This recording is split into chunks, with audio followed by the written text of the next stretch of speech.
આમ તો ભારતીય જનતા પાર્ટીના નેતાઓની એક શક્તિ એટલે કે તેને જે વિસ્તાર છે એની પ્રજા, જ્યારે પ્રજા તમને મત આપે છે ત્યારે જ તમે ચૂંટાવ છો અને ત્યારે જ તમે ત્યાંના ધારાસભ્ય બનો છો, પરંતુ ક્યાંક વિરમગામના હાર્દિક પટેલ છે જે ત્યાંના ધારાસભ્ય છે એ આ વાત ભૂલી ગયા હોય એવું લાગી રહ્યું છે।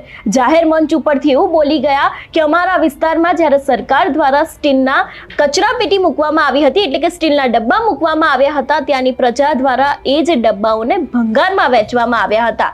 જો કે આમ તો ત્યાંના મત વિસ્તારના લોકોએ તમને ચૂંટીને ત્યાં મોકલ્યા છે તો એ લોકોનું માન સન્માન જાળવવું પણ એટલું જ જરૂરી છે।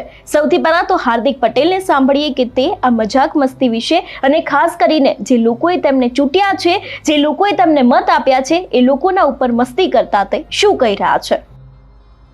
સારું દેખાય કે સારું લાગે તો લગભગ 30-35 જગ્યાએ સ્ટીલના ડસ્ટબિન લગાયા, શી ખબર એને વેચીને કોઈક 400 રૂપિયા ભંગારમાં આપી આવ્યું। આપણું ગામ ઘણીવાર દુઃખ સાથે આ કહેવું પડે, આ ગામની અંદર આવતા 5, 7, 10 વર્ષમાં ગુજરાતના અન્ય નગરપાલિકાને ટક્કર મારે એવું આપણે વિરમગામ બનાવ।